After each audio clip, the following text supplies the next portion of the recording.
Okay, evening everyone, or good morning, depending where you are.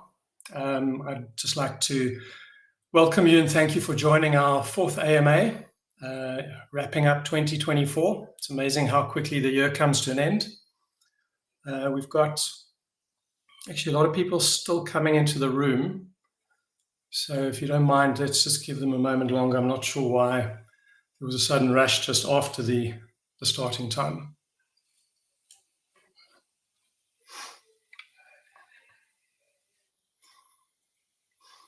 Okay, let's kick off.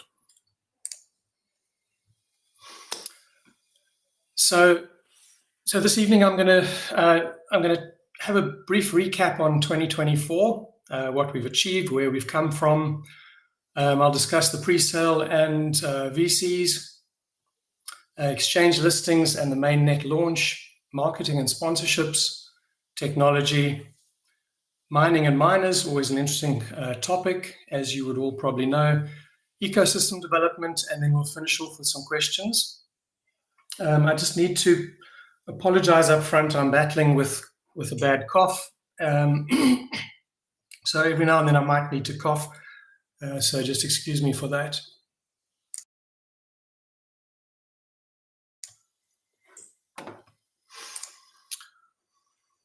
Okay.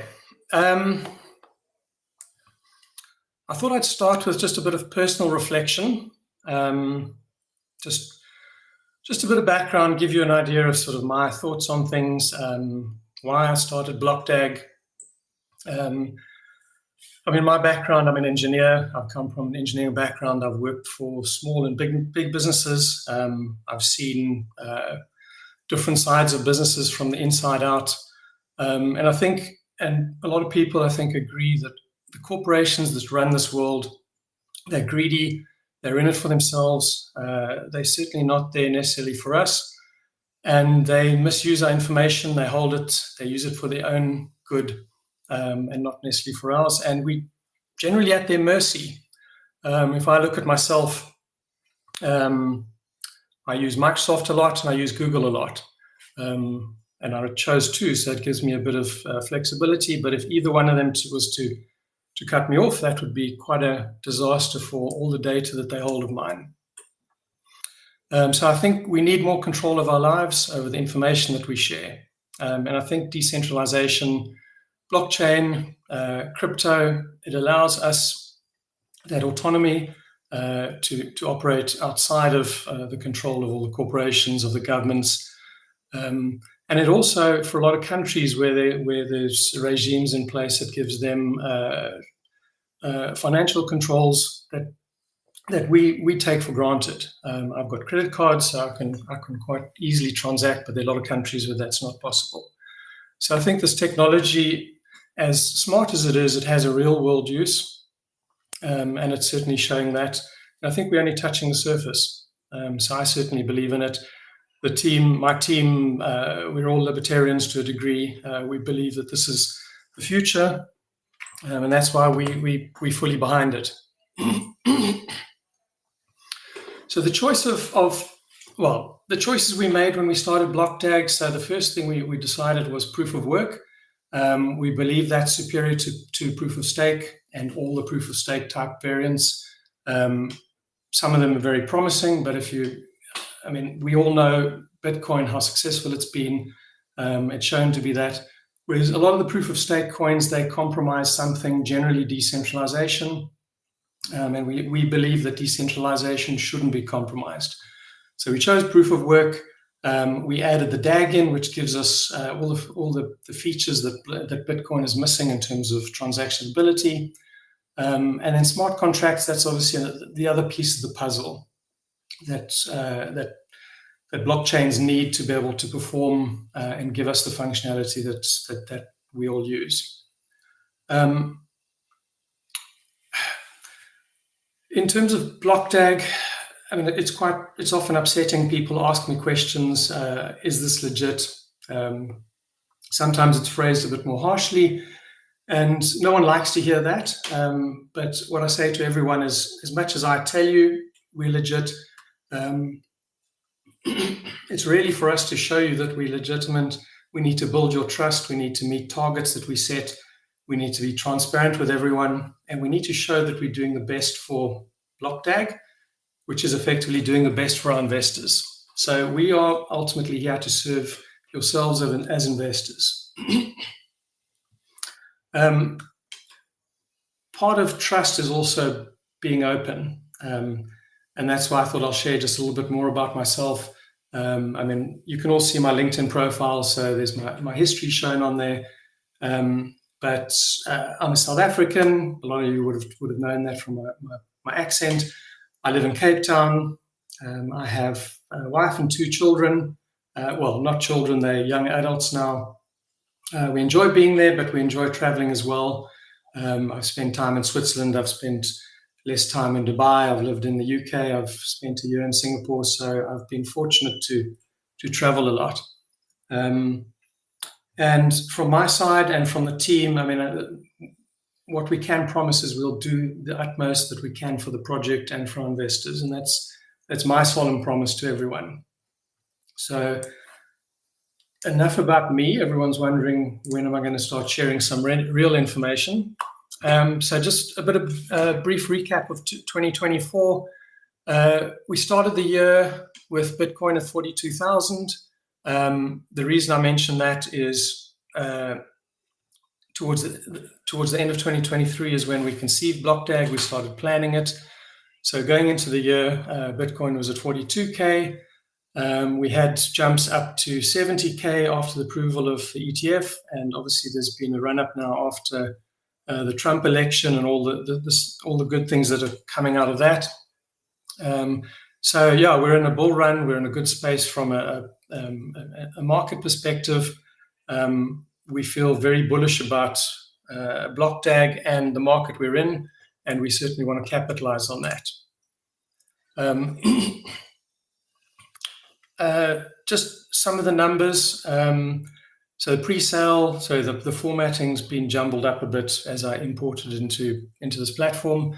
The pre-sale, we're on just north of 168 million, which is fantastic, and we can only thank all our investors for that. I mean, our marketing team's been fantastic in terms of getting the message out, but ultimately it's you, the investors, that have poured your money and your trust into us. We've got a massive community on Telegram, 70,000 plus, Discord, more than 20,000 people. Our X1 miner is used by, it's probably closer to 400,000 users, of which there's more than 270,000 active users. So, I mean, that's fantastic, seeing all the use going through there. And, excuse me, our Telegram miner, which is obviously a more recent addition, we're on more than 50,000 active users there. Our alpha testnet was launched in September, and our phase 1 dev completion was October of this year, and I'll touch a bit more on that in follow-on slides. This is roughly chronological. So we started our pre-sale in March of this year. The team doxing happened in July. That was a very important time, important that obviously we came out and the community needed to know who was behind the project. We've done a full redevelopment of our website. I mean, we've had fantastic feedback on that. There's still improvements we can make, but I think it's a very good improvement. We're moving towards a more corporate site, so we're adding more information in there as we go. As I mentioned, Alpha Testnet was launched in September. It was, from our perspective, it was a success in terms of what we were trying to achieve. We had about 100 nodes that were spun up. Wasn't all easy, so we acknowledged that there were challenges there. But we've learned a lot from that. There were issues, but that's what we expected from an Alpha Testnet, so we're happy with that. Our phase 1 development was completed in October. And what that means is, and so I'm covering some of the material from the previous AMA, but what that meant, which was very important, was that we had finished our blockchain, we'd finished our dev, and if we chose to, we could launch at that stage. Obviously, from a pre-sale perspective, we're not ready, and there's a lot of other functionality we wish to add on. but at least we got to that phase, and we're very happy with that. We had a first technical session. So besides these AMAs, we had our first technical session led by Morris Hurley. That was it went down very well. There was a lot of good feedback. So we're going to plan to do more of those. He spoke about the limitations of Bitcoin, why it's slow, why it has to be slow, what the DAG does for that, and how the DAG improves the speed. We've also launched a new white paper and light paper about a week ago. Very good feedback on that. It's a lot more relevant, to the point, accurate, and that's what happens a year down the line. Things change, so obviously that was an important step, was to represent where we are currently and where we're going. We've also done a legal audit, which was finished about a week ago, which was looking at all the changes in jurisdictions. I'll touch on some of the data that came out of that in a future slide.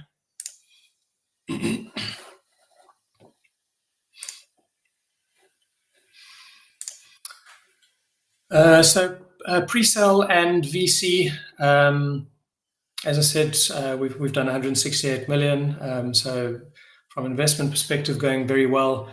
Obviously, what's very key, and a lot of people have been asking, is what VCs have invested. So we haven't focused on that. We've been quite open that this is a retail-led project. We didn't feel we were ready for it either. So for a number of reasons, things like white paper, light paper, website, we felt we needed quite a bit of that to be improved on. We are now having conversations with VCs. We're engaging with 4 of them. We've got a lot of interest. As things happen further, we'll certainly let everyone know.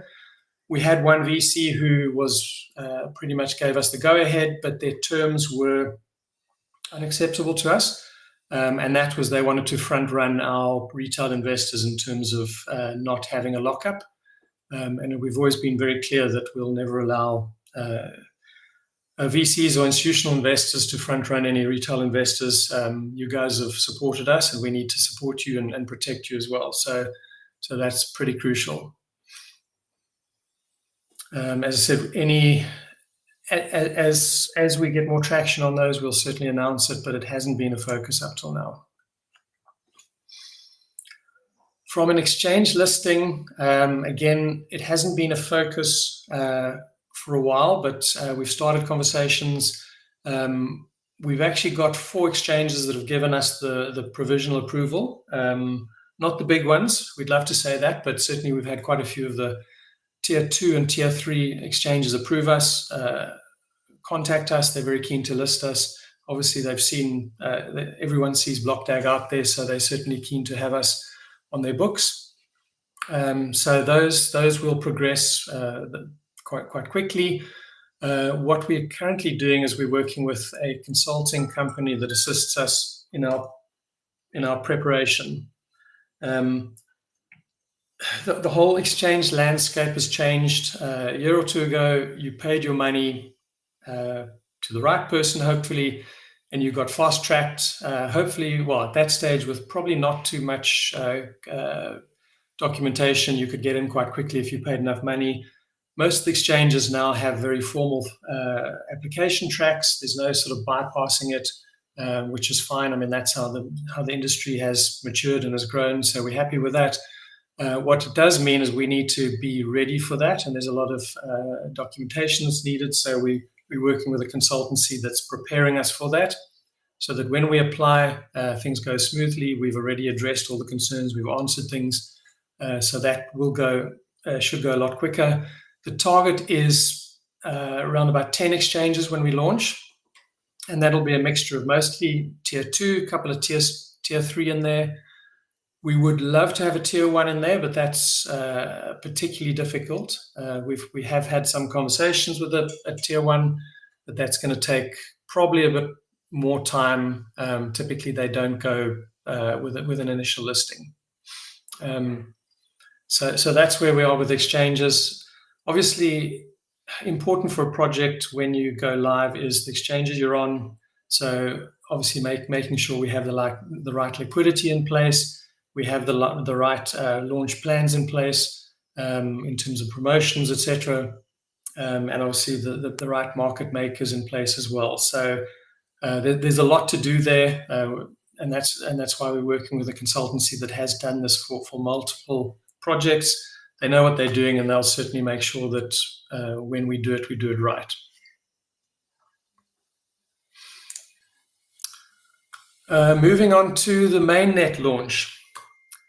So this is probably one of the most frequently asked questions. I get a lot of questions directly through email, through LinkedIn, looking through our various social channels. That's one of the biggest questions. And obviously our investors are clever. They've looked at our trajectory, they've looked at how fast we're raising, and they've also said, well, at this rate, to get to 600 million, which has been our stated target, it's going to take us into 2026, 2027, which is a long way off. We certainly don't want to be launching after the bull run. So we've had a lot of discussions around that. What's right for the project? What's right for our investors? And also discussions around the bull run. When do we expect it to finish? Obviously, no one knows that, but we're quite confident. We're still in the early stages. The alts haven't moved yet. There's not a lot of frothiness. There's a lot of more substance behind it in terms of ETFs and all the corporates that have gone on. So it's quite a different landscape. And because of that and a lot of other factors, we feel it's quite early on. There's other indicators that haven't happened yet. So we believe there's another year to 18 months in the bull run, but obviously we don't want to miss out on that. So, and this is probably, I think, the most important and most exciting announcement for everyone, is that we will be launching in 2025. We are, as much as we would like to hit 600 million, we are not going to hold ourselves to that. We're going to launch during 2025. We're busy looking at dates. We're looking at tech readiness. We're looking at listing readiness. And early next year, we're going to be announcing the dates that we're going to list. But I think the good news is we will launch next year. That's not going to change. So I think everyone will be very happy and relieved to hear that.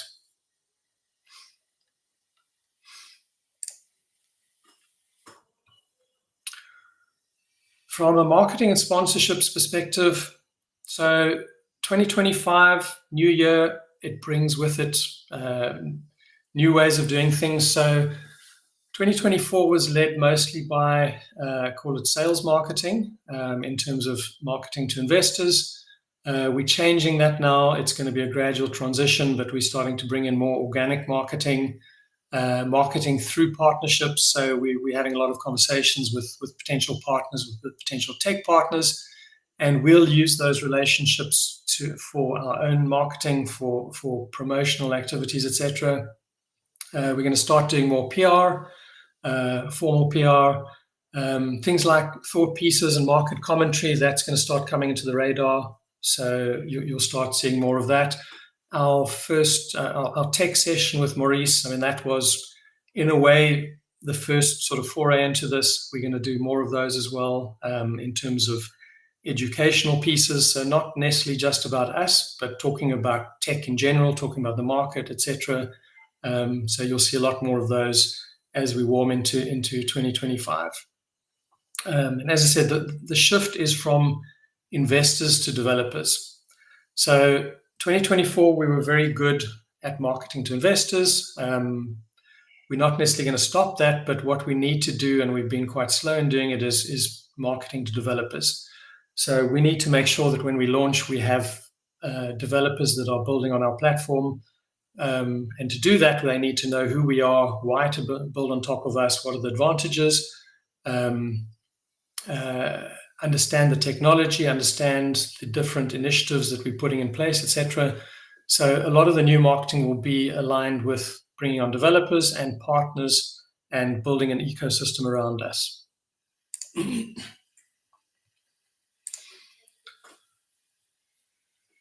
The other area of questions that have come through, and again, we haven't really had answers to give you, and that's why we've been silent on this, and that's around the sponsorships.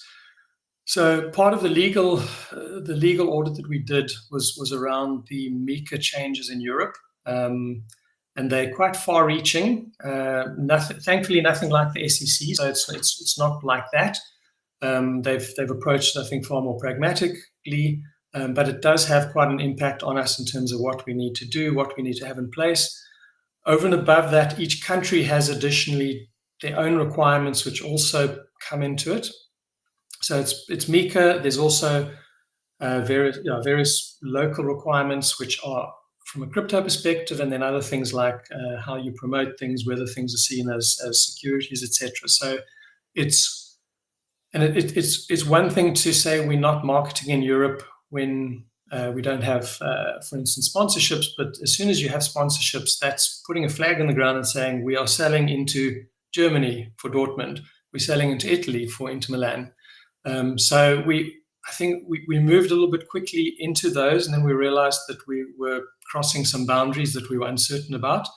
So we started taking legal opinion on that, and that's why we had to pull back on mainly the Dortmund one, and that's because just from a German perspective, the Inter Milan also had some complications which they were nervous about, we were nervous about. They did take our logo off their website because of some of the conversations, and they didn't want to be promoting us as a partner yet not promoting us in any other way because it didn't make sense to them. They were happy we kept their logos on our website, so that was sort of the middle ground we agreed on with them.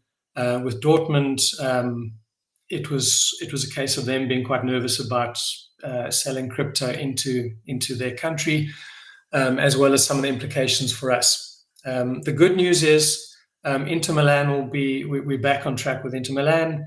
The logo and on their website, I was hoping would be back on this evening. I don't think it is, but in the next day or two, by next week, that'll be up and running, and we'll start some of the sponsorship activities around that. Dortmund, there's a little bit more conversations happening there. We went out with a communication saying that we were terminating it, just partly because we needed to have some communication, but we're hoping that we can go back. We needed the legal review to be completed, which it has been, and we've got some action points there, which will hopefully allow us to reactivate that. In the interim, we took it off our website, and obviously they took it off their website as well. As I said, we will let you know if we can reactivate it. If not, then it'll remain as is, and we'll obviously just continue with Inter Milan.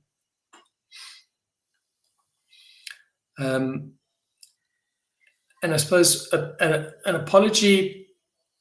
We try and be transparent, but sometimes it's difficult. Sometimes when things are in the air, it's difficult to go out with something concrete. And that's just the nature of where we are. So while these were undecided, we sort of thought we made the decision not to communicate. Now we're obviously we've communicated, and obviously as soon as we have more information, we'll let you know.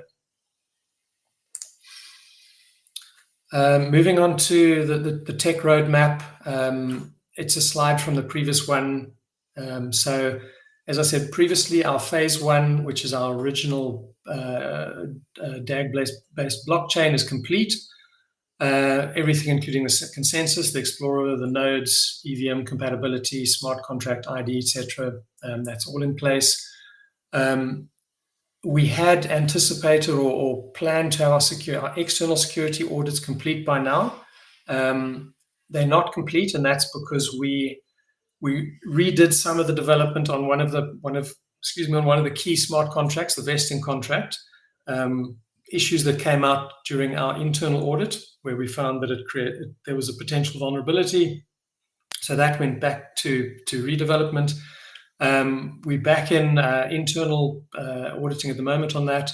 Given the time of the year, we're not going to be able to get the audit done this month, but we'll get that out. It'll be audited early January, So we hope to have the audit completed by middle of January. We're into phase 2 now, which includes, so the green items are either completed or in progress, so quite a bit more work around the whole Explorer. So the Explorer now shows nodes geographically where they are, plus node information. It has contracts as well, so you can see the contracts that are there. It has contract verification functionality, token functionality, and then we're starting to build analytics in there as well. So there's quite a bit of additional development around the Explorer. Various optimizations around the chain in terms of transactability, in terms of storage size, in terms of some functionality as well, like around the fees, etc. But quite a bit of work happening there. And then the other ones are items that we planned. And the two areas are, and I'll start with DeFi. So any chain launching, there's sort of key core DeFi components that you really need to have in place. And we believe certainly you need stable coins, bridging to other chains, the opportunity for lending and borrowing and swapping as well on chain. So all of those we'll be building, as well as vesting as well. So that's the DeFi components we'll be building. And then the other area is the Launchpad functionality around assisting tokens to launch on our platform. That obviously brings a lot of activity. It brings a lot of use on the blockchain. So we're taking the sort of best of various other platforms out there, and we're building something that will encourage meme coins and other coins to launch on top of us.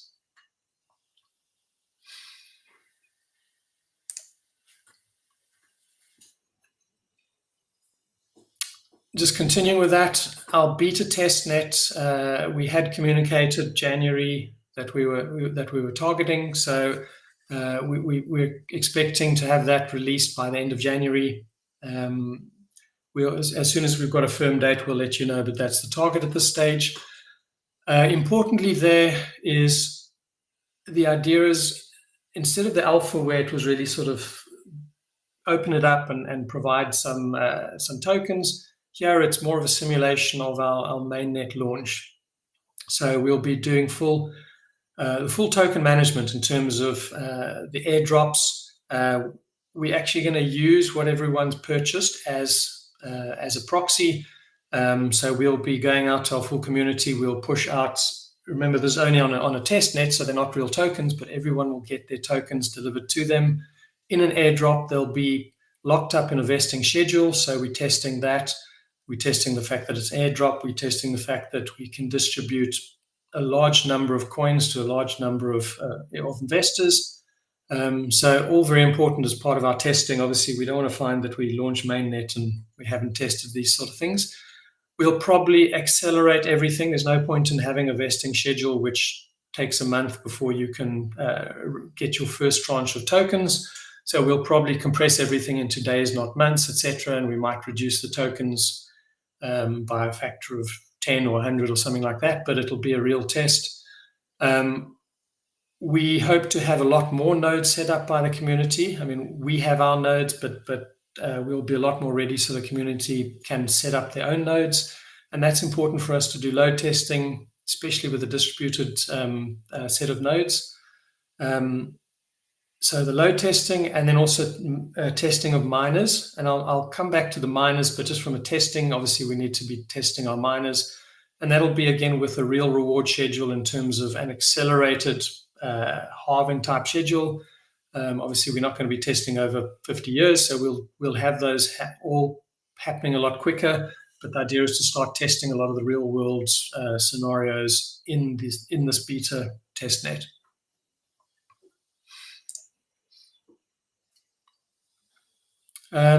So miners and mining, obviously a lot of questions around this. So just touching again on our goals there, we need to build a sustainable blockchain with sustainable proof of work mining. We want to acknowledge our early investors. We want to make sure that decentralization remains a top priority. and we obviously need to make sure our network is secure. So we came out with various scenarios at different stages. We have changed our mind or pivoted in terms of our views on this. I won't go through all of that, but it was part of a process of us understanding what we were doing while we were building the technology as well. So the status on that is, as communicated previously, we've transitioned from a SHA-256 scenario to effectively a SHA-3, which is the new version of SHA-256. And the protocol there is the KK-256, so newer, better, faster protocol in terms of our hashing. We've identified and we're working with 3 manufacturers. They are busy prototyping. They're busy working with us in terms of the customization that needs to go on those. We had hoped to be a lot further down the line, but we're not, and that's just the reality. It's been a lot more challenging in getting to this point. The next step will be testing, and we are estimating shipping in March. That's our estimated shipping time. That will be before the mainnet launch, so no one will get their miners afterwards. And some of the delays, and that's why we can't go further yet, is there's some stuff that's still happening on our chain that impacts on the miners as well in terms of that custom development. So and we're trying to wrap that up, but that's been what's also delayed some of this in terms of we need to be ready from our side before the manufacturers can finish their side. So that's been a bit of a delay on things.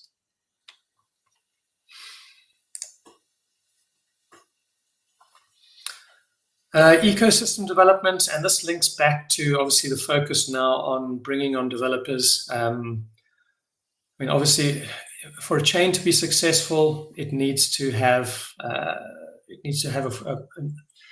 functioning ecosystem, a rich ecosystem. We need builders to be building on top of us, to bring activity, to bring their clients, to bring transactions, and that's the lifeblood of any chain. So we're pivoting the marketing to start focusing on the ecosystem development. We've literally today agreed and signed with Hacker Earth, which is one of the biggest hackathon companies. They're well represented around the world.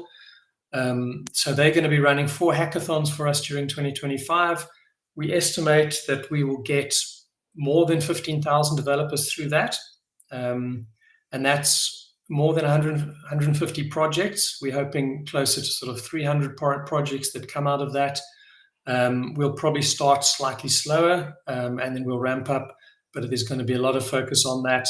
They are big hackathons, by all means. And we'll obviously make everyone aware of that, and that'll bring a lot of focus onto the project as well. The way Hacker Earth works is they do all the marketing. I mean, we'll do marketing of our own, but they guarantee us a certain amount of marketing. They guarantee us a certain number of developers that they bring on, and they do that through their network, through their marketing initiatives, etc. And they have got a very big network. So we're very excited about that. I mean, that's going to bring a lot of activity to us. Part of that, also the deal with them is we get to use their platform for our own internal hackathons. So where we market it, so we'll run more specialist hackathons, regionally focused or topic focused, for instance, gaming or DeFi, or even more niche sort of topics. So we'll run those interspersed as well. Again, we'll give more information as we get there, but that's probably towards the end of Q1 with our own internal hackathons. The grants program, we've mentioned that we're busy developing the back end that allows us to manage that, because in talking to people, it's quite onerous to run a well-run grants program. So instead of just sort of using Excel and trying to sort of throw something together, we're putting a platform together which allows us to people to apply properly, to communicate with them, for us to vet the applications, in a formal way through grants council, etc.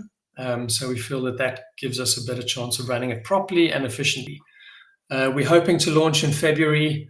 Again, we'll go out with more communication around that. The grants program, obviously there's going to be prizes for people. Sorry, I'm talking the hackathons. There are prizes for the winners of the hackathons. Obviously the grant program, there's grants in place, and that's going to range, those will be in the range from sort of $5,000 up to 100,000, maybe higher, depending on what we see coming in. I mean, we're happy to be flexible on that. We've committed 10 million to grants for next year, so there's a lot there, and it'll be paid out in a combination between fiat being USDT, Tether, and our own coins. So depending on the nature of it, there'll be sort of a combination of both of those. We're working with an incubator who will offer services to companies that come through the grants program, and obviously the hackathon developers as well. It's probably going to be run third party. We're still in discussions with them, but we'd like to be able to take sort of those early stage investors and teams of investors and give them at least a program that helps them grow as a business. Because that's often the problem, is they might be very good technically, but from a business perspective, there might be things lacking. So that'll help them. We're also going to be putting together an ambassador program. We are looking for people to represent us in different markets around the world. It's probably going to be a two-tiered program. So we'll look for sort of key ambassadors in certain countries or regions, and then they'll appoint ambassadors under them. Again, more from a development and promotional perspective. There'll be comms that goes out around that. Certainly anyone who's any investors, we'd love you to get hold of us if you think that you're in the right location or you're well positioned for that. And obviously as investors, hackathons, grants programs, all those things, we'd love you guys to be involved in that as well. Certainly very keen to see investors being part of these initiatives as well.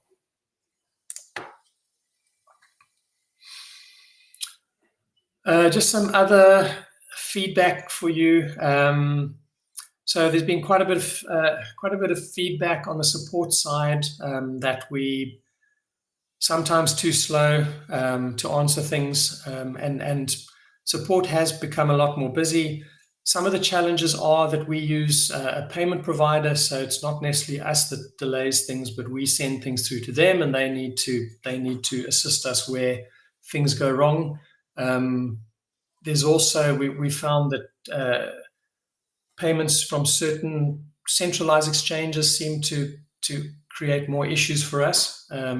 So we're looking at that. We're trying to improve on that.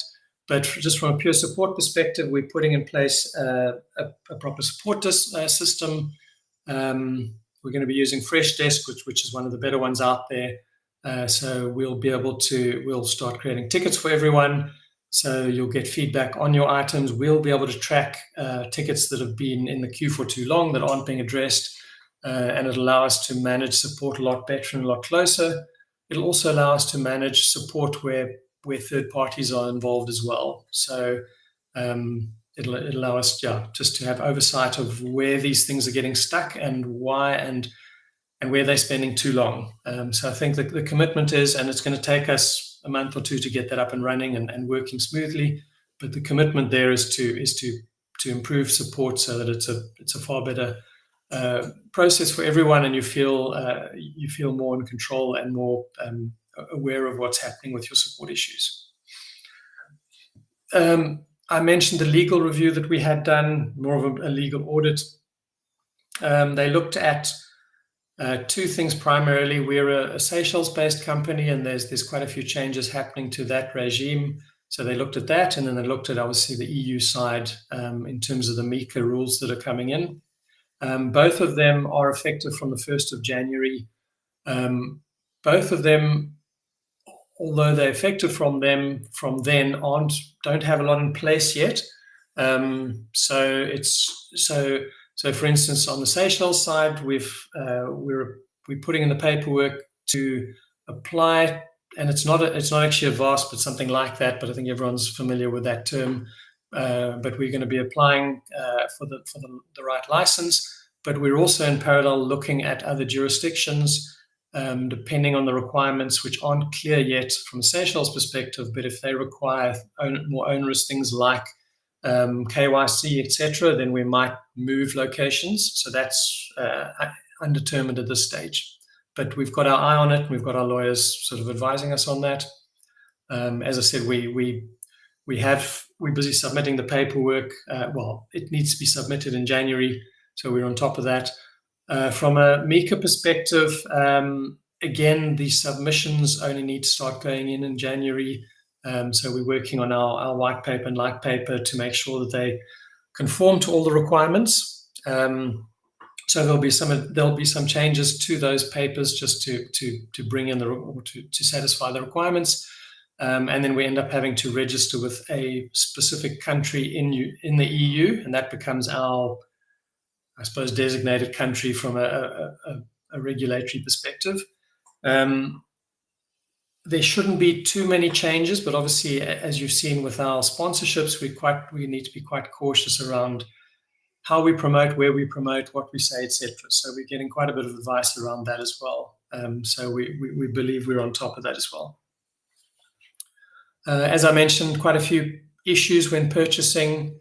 Well, I say quite a few, but if you take into the context, we've got call it 150,000 people that have bought on the platform. The percentage of issues is very low, but obviously we still do have issues which we need to deal with. So as I said, from a purchase perspective, we're working on that. We're improving our back ends to be more robust. And between that and the support platform, that'll address a lot of that. Another big issue that comes up is compromised wallets. Unfortunately, we're a prime target for scam artists. They are trolling all our social media. We keep telling people, be careful, please don't accept DMs, direct messages from anyone. But time and time again, people unfortunately get lured away from there. They get emails from people that look like it's us, and some of them end up giving out more information than they should. So there are a lot of compromised wallets. We started trying to help people with that, but we quickly realized that we don't know who the right person is. So if someone gets hold of us and says their wallet's been compromised, we often can't tell for certain whether the person getting hold of us is the original person, as in the owner of the wallet, or the fraudster or the scamster. So what we don't want to do is go and make a change to someone's wallet and find we've now actually cut off the owner of the wallet, and we've now passed it on to the fraudster. So our current policy is we can't help changing wallets for now. What we are doing is we're putting in place a process. It will be in place before launch, and it'll allow us to establish true ownership. If we can't establish true ownership, then we can't do a wallet change. We'll be using KYC, which obviously always scares fraudsters. They don't like to go through KYC for good reason. So it'll be KYC plus any other mechanisms that we can use to verify that you are the true owner of that wallet. If we can verify that, then we will allow you to change the wallet. So for now, what you need to do is just hold tight, create a new wallet for any new purchases, keep the existing wallet, because when we get to the point where we want to do a transition, you'll need to show that you have access to that wallet. Don't use it for anything. Don't use it for Blockdag or any other purchases. Obviously, it's been compromised. And then just listen out for comms on this. As I said, it will be before launch. But if I can just ask you just to hold tight on that. Support can't help you. I can't help you. No one can help you, just because, if anything, we'll create more of a problem if we try and help ad hocly. So our commitment is to help you where we can, but we need to do it through a formal process where we can verify the ownership.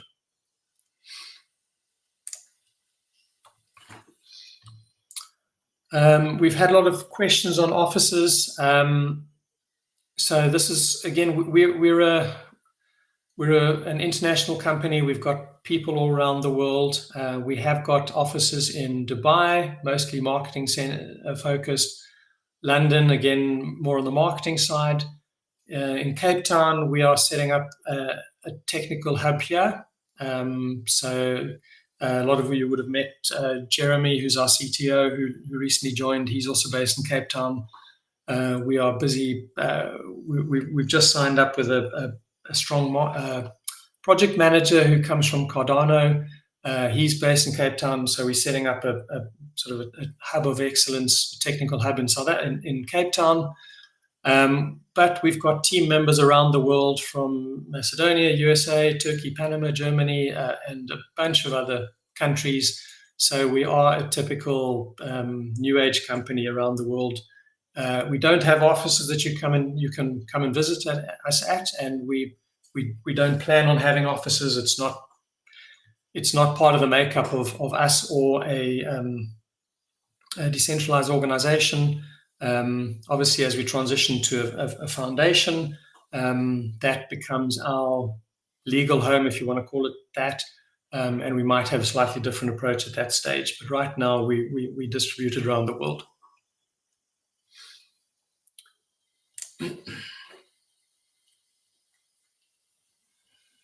And that takes me to the end of the feedback. I realize I've taken quite a bit longer than I'd anticipated. So I'm going to open it up for questions. I've got a couple of questions which I'll just go through that I have already, which will answer quite a few of yours, and then I'll open it up. If we users have multiple accounts, and that's Blockdag coins with multiple wallets and multiple X1 and tap miner applications, can we migrate them all to the network? In other words, into one account. How does that work? So just a bit of a recap.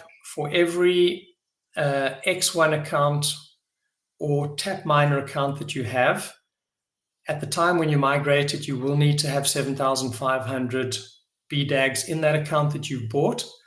That's your ticket that allows you to then transfer those coins. Many of you have multiple of those, and that's fine. You will just have to have in each of those wallets, you'll have to have that same 7,500 BDAG. We will put in place a way to consolidate that, so you can transfer that into a single wallet. So we'll let you know more around that, but the intention is not to lock you out or anything like that. It will be perfectly fine. So don't worry about that. And also for those of you who've had compromised wallets and you create a second one, that's also fine as well. Do you have an estimate of the staking APY? We are planning probably higher than 50%, and that's if you lock up for 12 months, potentially quite a bit higher than 50%.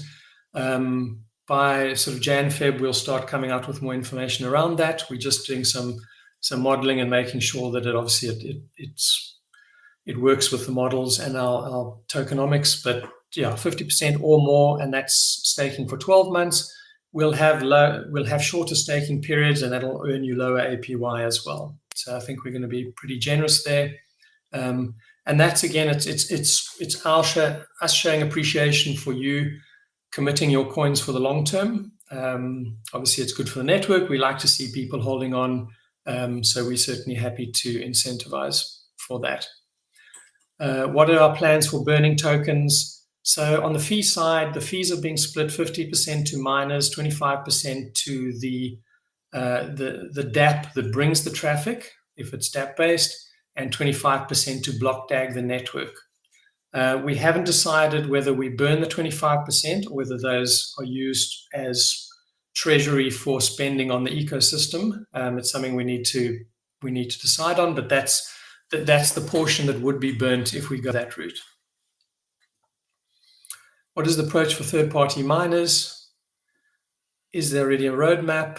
If only Blockdag will be making these, I don't have a lot of faith.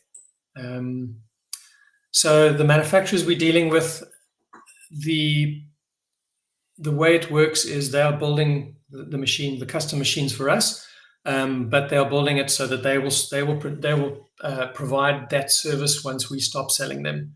So third parties will buy directly from the manufacturer. We don't want to be part of that afterwards. We're not a hardware company. We've done this just to sort of seed the community and get things going. But once we pass this phase, it's not for us to provide miners. So there will be at least one manufacturer who makes miners available. It's most likely as soon as we launch that other manufacturers will start looking at us. There's going to be we will be very profitable initially. That's the case with all blockchains when they launch. So there'll be a lot of interest from other miners and mining manufacturers. So it's likely that others will also start joining in and producing those miners. Started testing miners. I think I've covered that already. Will hackathon happen in the test net? It will do. So the hackathon, the first one, which we're hoping happens round about the end of Q1, we will be on testnet there. We won't obviously be on mainnet, so that'll be a testnet-based hackathon. The miners will be dispatched using first in, first out. So whoever ordered first will get theirs first. The only consideration there is if the different machines have different delivery dates, that might change that slightly, but the intention is if whoever ordered first will get their machines first. Bear in mind that until our network launches, these machines, the mining rigs can't be used to mine other coins on other networks. So whether you get yours first or last, it doesn't matter. As long as you get it before we go live, everyone will have their machines by the time we go live, and you will all then have obviously equal opportunity to mine at that point. And then again, there were questions around the support side, which I've dealt with. So I'm just opening up the chat in terms of questions. I'm aware of the time, so we'll keep the session open for a while. If anyone is dropping off, I just want to thank you very much for joining us. I'd hope that you do stay on and listen to the Q&A. But otherwise, yeah, thanks very much for joining us. So there's a question, will there be halving? In a sense, there'll be a halving, but it's not a 50% halving, and it's not done on intervals like Bitcoin. Bitcoin halves every 4 years. We reduce on a continuous basis, as in every month. The rewards will drop. I think the white paper or the white and light paper do have the schedule of the rewards distribution in there. So it's a type of halving, but it's on a continuous basis. And we've chosen that because it's a lot less of a shock to the system. It's a lot less of a shock to the miners in terms of their revenue as well. As soon as we receive miners, can we start mining right away?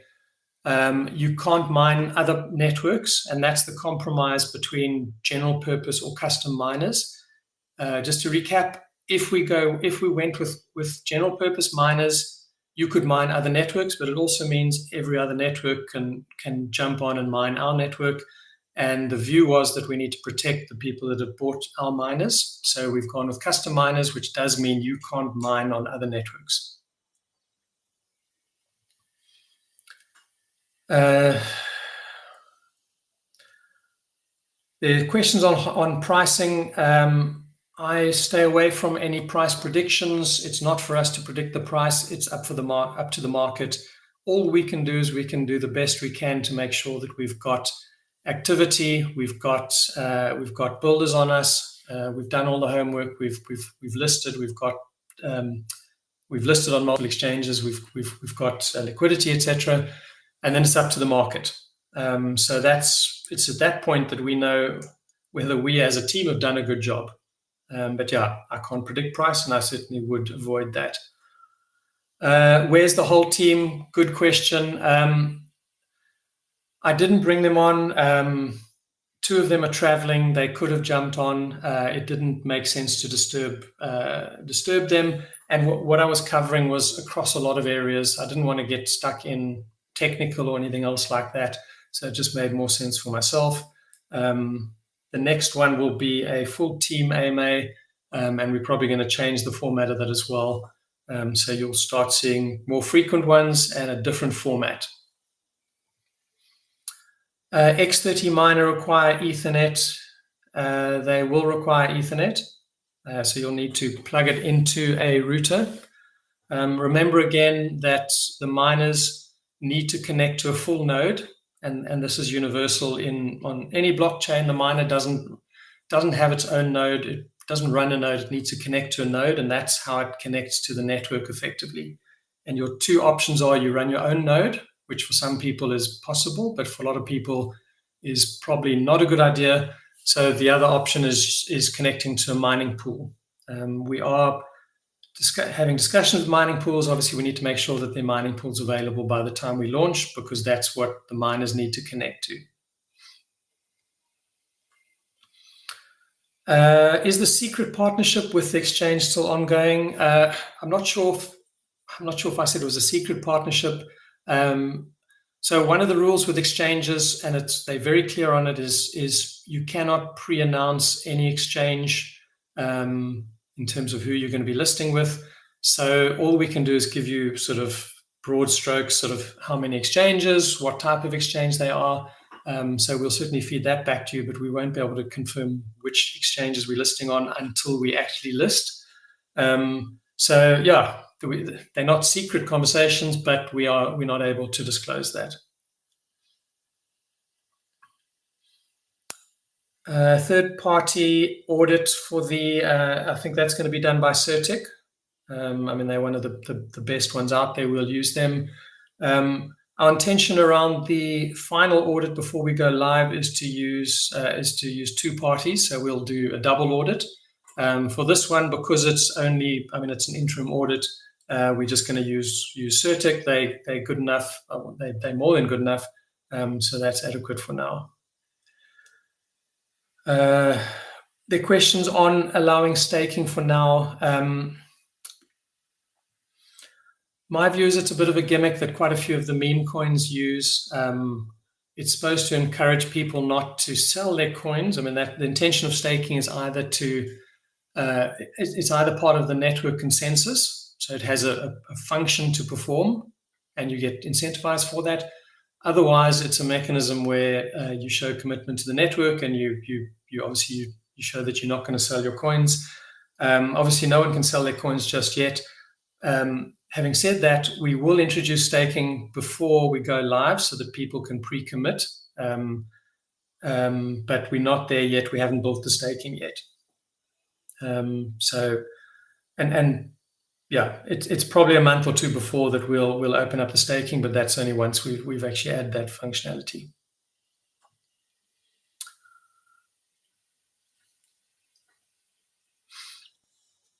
There's a question on third-party mining farms. So what we were hoping to do when we were going to use generic miners is that we could also introduce cloud mining, which is obviously a very easy way for people to mine to earn without getting sort of stuck into the complexities of running a miner.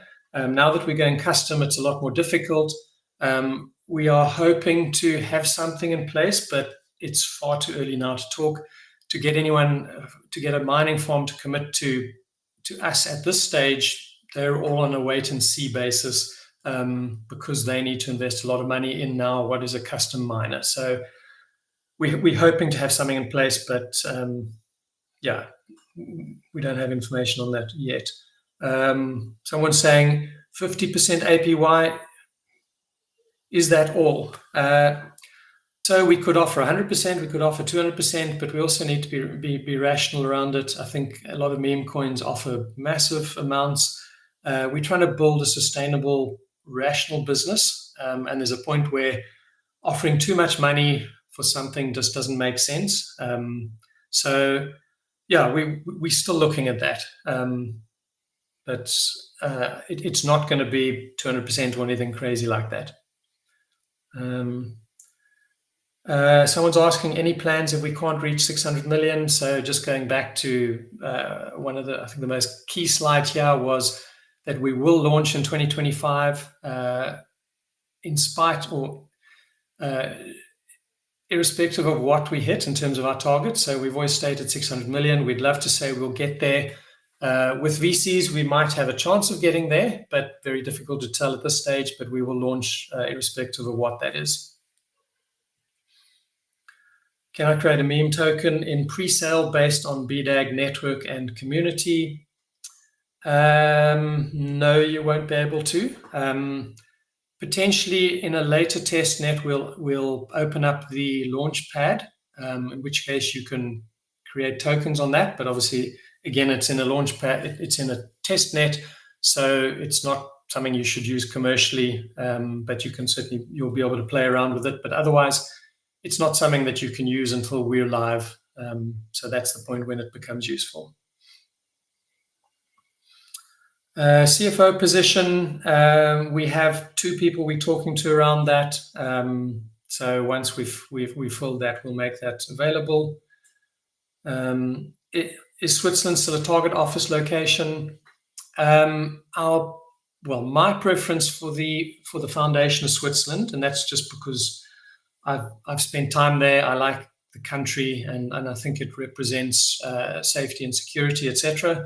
But there are other good jurisdictions. There's Panama. There's the East, Middle East. So there's some good options we need to look at.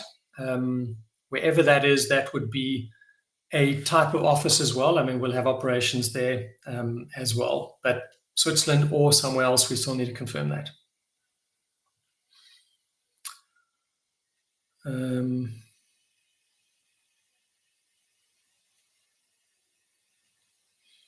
So there's a couple of people asking about their Binance wallet. Binance wallets seem to have caused issues for us. That's one of the things we've picked up. So we're looking to see why that is so. Question: have you been in discussions with established layer 2 projects looking to switch to Blockdag? So I think what's important is that Blockdag is effectively a layer 1 and layer 2 in a way. I mean, we have the transactional speed and the decentralization that's needed. We have the EVM compatibility.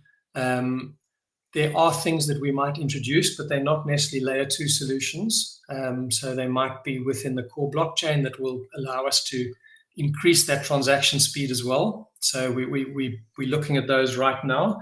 It won't necessarily be ready for the launch because we don't need that, but we'll start bringing that in later. But as I said, that's probably a change to the core, so we don't necessarily need layer 2s. So that's it depends on what's needed, but we don't believe that your typical sort of scaling layer 2s will be needed because our blockchain itself is performant enough.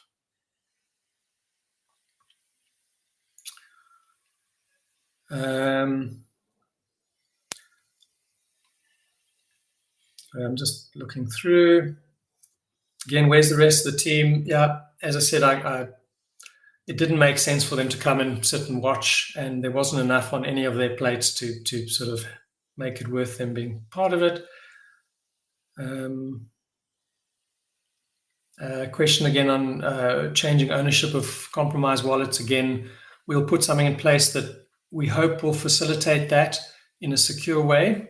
We can't do it if we don't have a secure mechanism to identify the true owner of the wallet. So that's important for us. It's important for you as well. Rewards for running nodes. So there's a high likelihood, we haven't decided on it, but we will offer rewards for people who run nodes as part of the beta test net. We appreciate guys doing that, and it's useful for us in terms of our load testing, etc. So we will put something in place. It's not meant to make you lots of money per se, but the idea is we show our appreciation. So we will do that, but we'll let you know exactly what that is.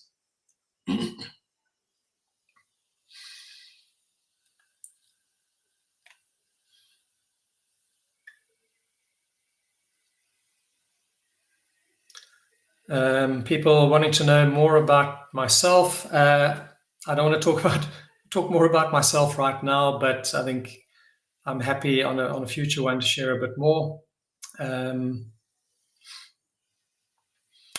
According to the website, X 100 miners can only mine 2,000 coins a day. Why this number and why not more? So I'm an engineer, and in most tech companies, there's always this, call it friendly dispute between marketing and engineering. Marketing tend to say more than they should. Engineering to try and get marketing to say less than they should. This is one case where we probably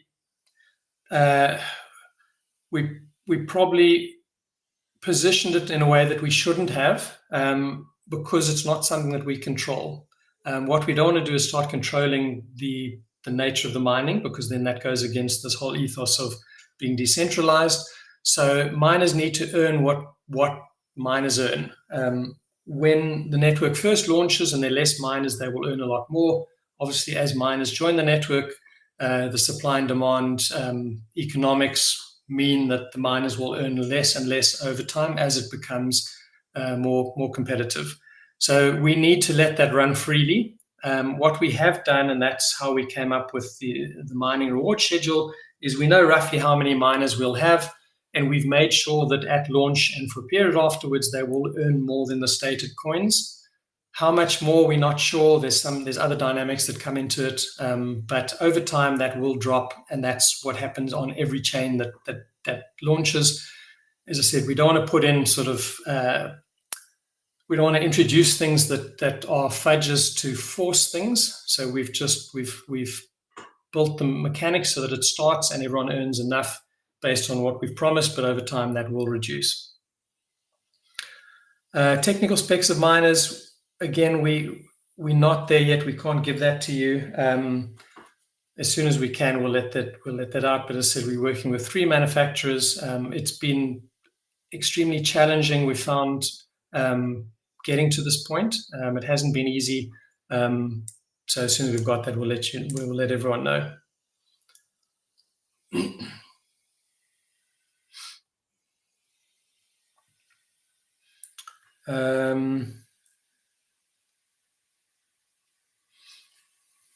There's quite a few questions on fiber optic, whether you need, what sort of internet connection you need. So miners do a lot of work, and that's what they do. It's the work is not based on a massive volume of data that they're working on. It's just a very difficult problem that they solve. So the fact is that it's not, you don't need particularly high internet speeds. It doesn't prejudice you. You're not worse off if you on sort of a way slower internet. Obviously, there's a point if you were on an old, call it a dial-up internet of 10 years ago, you would probably battle. But any decent internet would be fine. It is something we need to actually just send out some more comms on, so I'll make a note of it, just advising. But I think in broad strokes, it doesn't have to be super quick. It just needs to be reasonable internet. And everyone will have the same opportunity to mine and earn.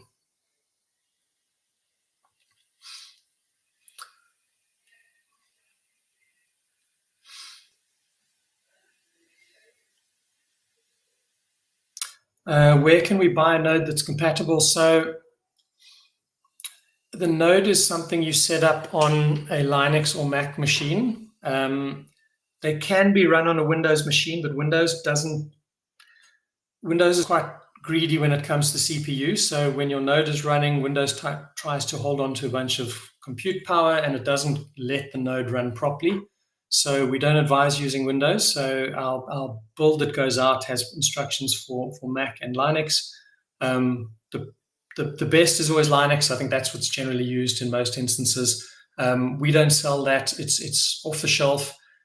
We have specs in the light paper, white paper in terms of what you need to run the node. It's part of the optimization we're doing at the moment to make sure that node isn't too heavy in terms of CPU power and storage, etc. But yeah, so off the shelf Linux machine, you just need to be reasonably competent in terms of being able to install the node itself and obviously manage the node and keep it updated.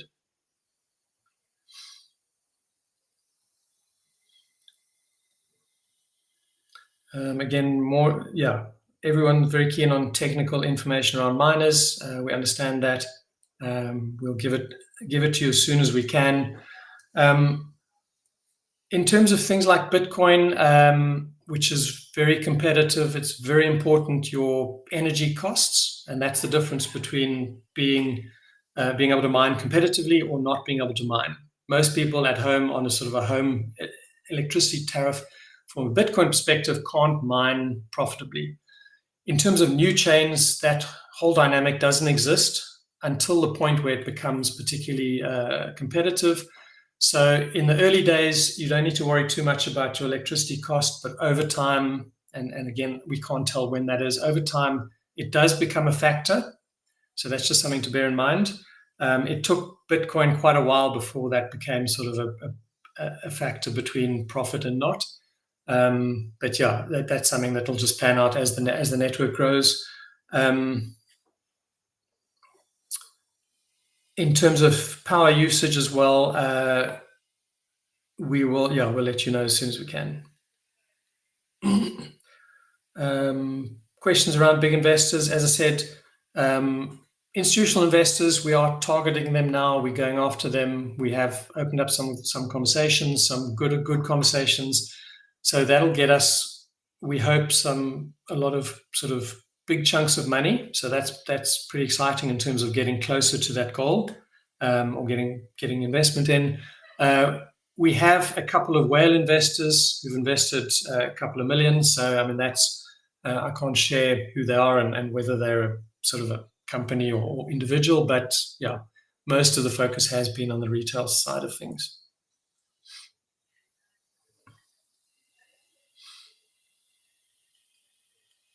Again, when will we launch the coin? 2025 is our stated year. Early next year, we'll come out with the actual date. The consideration there is a couple of factors. Obviously, our tech readiness. We don't have to have everything in place in terms of our roadmap, but certainly we need the core basics in place. I'd love to have everything in place. We need to know that we've got a strong ecosystem that's been built, that we've got miners, that we've got apps being built. So all that activity and momentum needs to be in place. We also need to make sure that obviously our investments have come in to a certain level, and we also need to make sure that we've prepped for listing as well. So we teed up with the right exchanges to list on, and that includes centralized and decentralized. And decentralized is absolutely part of our listing strategy as well. It's a lot of volume can come from decentralized exchanges as well.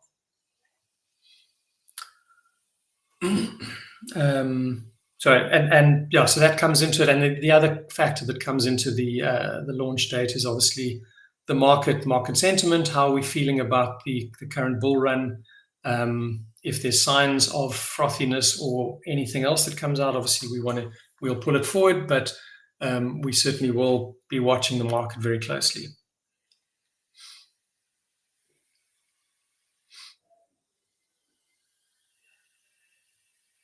Someone wants to know, and it's nice to know this, what about promotional items? Maybe everyone's keen to get t-shirts, mugs, hats, ties, pens, whatever else. It's something we could look at. Again, we don't want to get bogged down into too much sort of logistics around those sort of things, as it is the miners are. There's a lot of logistics around the miners, getting them shipped, managing that process. So we've stayed away from that, but yeah, maybe it's a nice thing to do. I mean, we'd love it if people around the world were wearing Blockdag t-shirts. So from a marketing PR perspective, that'll be great for us. So maybe good idea there. Token launch still planned at 5 cents, correct? Yeah.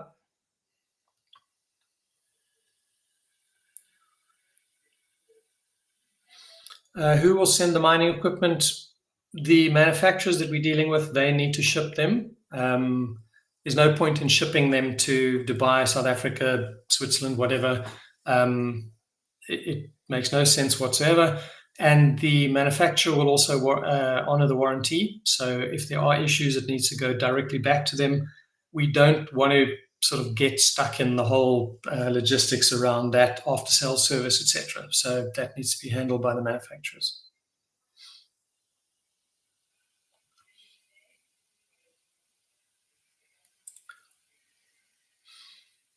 A couple of questions on the payment card. So a little bit disappointing. We were very keen.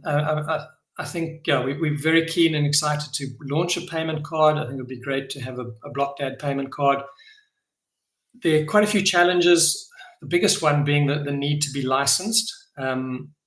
We were under the impression that we could work under someone else's license, but there's a lot of other details that come into it, and it's not that simple. So you can't have a Blockdag card under someone else's license. You then need to brand it based on them, and there's a whole bunch of other things which sort of took away the benefits of the card once we started looking at it. So it's something we're still looking at. We're still very keen on a card. I think it offers, I mean, it's a great way having access to crypto and spending by a card. I mean, I do that through another third-party card. It's the best way to get easy access to crypto in a real-world spending sort of scenario. And there's lots of incentives we would include into the card in terms of certain balances and certain statuses, etc. So yeah, it's a great initiative. We just haven't quite managed to find sort of a partner that can do it for us. But we haven't lost hope. We're still hoping we can do something.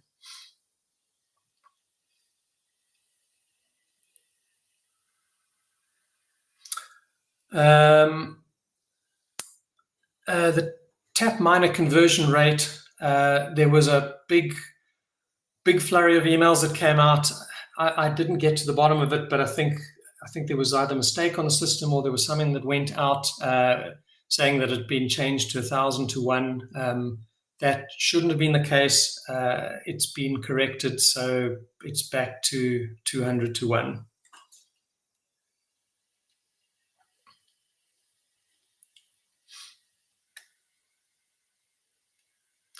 There's some questions on the card again and what countries.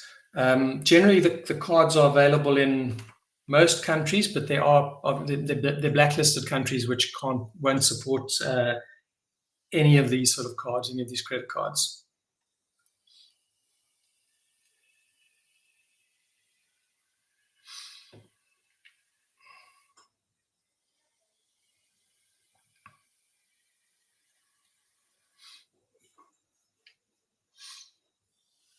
Okay, I see we've still got most of the attendees. I'm gonna wrap up now. Let me just see if there's any last questions. A lot of them are fairly similar.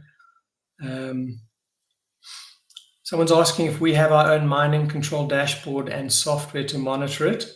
It does. It depends on the manufacturer. Some of them have, some of them don't. Generally, it's not needed. You do get some quite sophisticated dashboards, which are often third parties, and they often introduce additional sort of optimizations as well. So we haven't decided what's really needed yet, but again, it's going to depend on the manufacturer. So that's our first port of call, is picking the final manufacturer. You can use a virtual server to run the node as long as it still has enough computing power and storage. It doesn't have to be a dedicated server necessarily.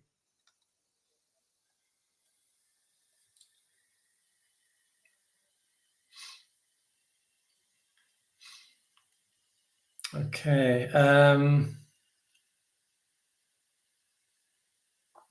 Again, questions on the audit, on the smart contract audit. We just missed it.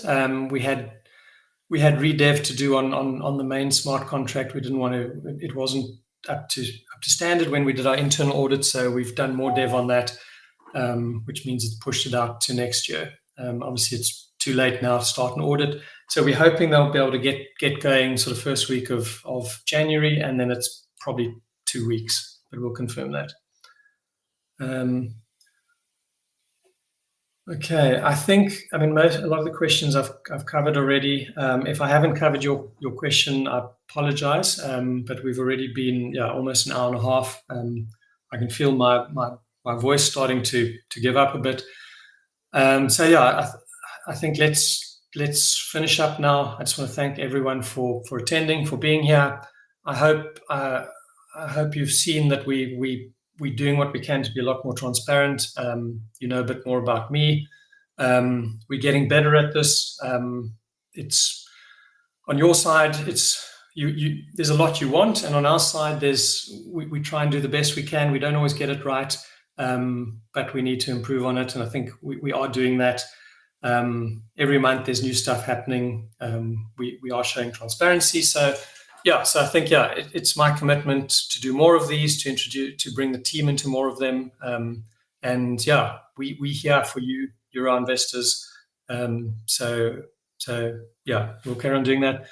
End of the year for everyone, whether you're traveling somewhere, spending time with family, flying somewhere on holiday, celebrating, or just taking time off. Yeah, wishing you all a good time, safe travels, have a good rest. I'm certainly going to do that. I've got a Christmas celebration with 38 family, which is fun, but it's also quite challenging. 38 family members all fighting over food and everything else, but yeah, something to look forward to. So yeah, I hope you all have a wonderful time, and we look forward to re-engaging in January. And yeah, thanks for joining us. We will make the recording available a lot quicker than last time, than the last AMA, so that should be available during the course of tomorrow. And that's all from me. So thanks very much to everyone, and a message from the team. They also send their regards, their wishes, and look forward to engaging next year. Okay. Cheers, everyone. Bye-bye.